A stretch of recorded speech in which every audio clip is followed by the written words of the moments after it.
ప్రభుత్వ మెడికల్ కాలేజీల ప్రైవేటీకరణను విరమించుకోవాలని కోరుతూ వైసీపీ ఎస్సీసీల ఆధ్వర్యంలో నాయకులు ధర్నా నిర్వహించారు.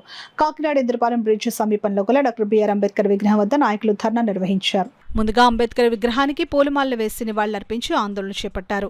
ఈ సందర్భంగా వైసీపీ ఎస్సీసీల జిల్లా అధ్యక్షులు కుమార్ రాజా, మాజీ ఎమ్మెల్సీ శివకుమారి, నగర అధ్యక్షుడు బల్లా సూరిబాబు, రాష్ట్ర అధికార ప్రతినిధి గుల్లా ఏడుకొండలు మాట్లాడుతూ ప్రభుత్వ వైద్య కళాశాలలు ప్రైవేటీకరణ, పీపీపీ విధానం దుర్మార్గమని పేర్కొన్నారు. మెడికల్ కాలేజీల ప్రైవేటీకరణకు వ్యతిరేకంగా వైసీపీ ఆధ్వర్యంలో ప్రజా ఉద్యమం చేపడతామని తెలిపారు. పేదలకు వైద్య, విద్య, ప్రజలకు మెరుగైన వైద్యం అందించేందుకు గత వైఎస్ఆర్సీపీ ప్రభుత్వంలో అప్పటి సీఎం వైఎస్ జగన్మోహన్ రెడ్డి రాష్ట్రానికి 17 ప్రభుత్వ వైద్య కళాశాలను మంజూరు చేయించారని గుర్తు చేశారు. ఇందులో 5 కళాశాలలు ప్రారంభించారని అన్నారు. మిగిలినవి వివిధ దశల్లో నిర్మాణాలు జరుగుతున్నాయని అన్నారు. ఇటువంటి తరుణంలో ముఖ్యమంత్రి చంద్రబాబు నేతృత్వంలోని కూటమి సర్కారు నూతన మెడికల్ కాలేజీల నిర్వహణ చేపట్టలేమని, వాటిని ప్రైవేటీకరించాలని పీపీపీ విధానం తీసుకొచ్చిందని మండిపడ్డారు. వీరి నిరసనకు Jaibhim Rao party PSC chairman Enugupalli Krishna సంఘీభావం తెలియజేసి మాట్లాడారు.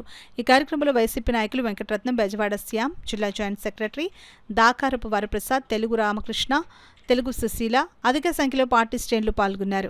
వాటిని కూడా ఫౌండేషన్ వేసి ప్రారంభించి కంటిన్యూ చేసేటటువంటి క్రమంలో ప్రభుత్వం మారిని చంద్రబాబు నాయుడు ముఖ్యమంత్రి అయిన తర్వాత వారి అబ్బాయి విద్యాశాఖ మంత్రిగా ఉన్నప్పుడు వీళ్ళిద్దరూ కలిసి పూర్తిగా దళిత వ్యతిరేక విధానాలు పాటిస్తా ఉన్నారు.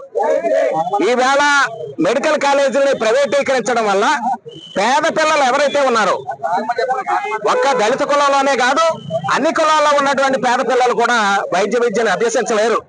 ప్రైవేట్ కాలేజీల మేనేజ్మెంట్ వాళ్ళు ఇష్టం వచ్చినట్టు ఫీజు పెంచుకోవడం వల్ల సామాన్యుడు మరి లక్షలు పోసి వైద్య విద్యను అభ్యసించేటటువంటి పరిస్థితి ఉండదు.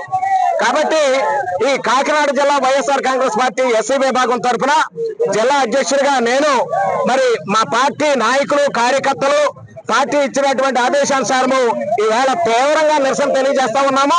ఎట్టి పరిస్థితుల్లోనూ కూడా మెడికల్ కాలేజీలు ప్రైవేటీకరించడానికి అంగీకరించదు వైఎస్ఆర్ కాంగ్రెస్ పార్టీ.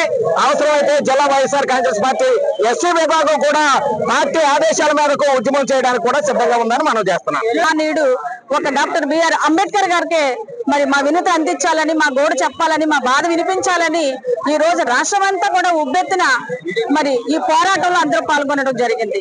దీని ద్వారా మేము ఈ కూటమి ప్రభుత్వానికి తెలియజేసే విషయం ఒక్కటే, అయ్యా మీకు ఏదైతే ప్రైవేటీకరణ చేయాలి మెడికల్ కాలేజ్ అనేటువంటి ఆలోచన ఉందో దాన్ని మీరు వెంటనే విరమించుకోకపోతే ఇది జగనన్న నాయకత్వంలో మరి ఇక్కడ కులాల వారీ కాదు ప్రతి ఒక్క కుటుంబం నుంచి కూడా మరి బయటకు వచ్చి రోడ్ల మీద ధర్నాలు, రాస్తారోకలు, న్యాయబద్ధమైనటువంటి పోరాటంతో, శాంతి భద్రతలతో కలిగినటువంటి పోరాటాలతో ఈ రోజు ప్రజలందరూ రోడ్లు ఎక్కేటువంటి పరిస్థితి. ఆ పరిస్థితిని మీరు తీసుకొచ్చారు కాబట్టి ఈ రోజు ప్రజలందరూ ఆందోళన చెందుతున్నారు. దయచేసి మీరు వెనక్కి తీసుకోవాలి మీ ఆలోచన. ఈ 66 మరి సంవత్సరాల లీజ్ ఏదైతే ఉందో అసలు లీజే కాదు, ప్రైవేటీకరణ వద్దని ఈ సమయంగా ఈ మా డాక్టర్ బిఆర్ అంబేద్కర్ గారి దగ్గర నుంచి మేము మా వినతిని నిర్ణయించుకోవడం జరుగుతుంది.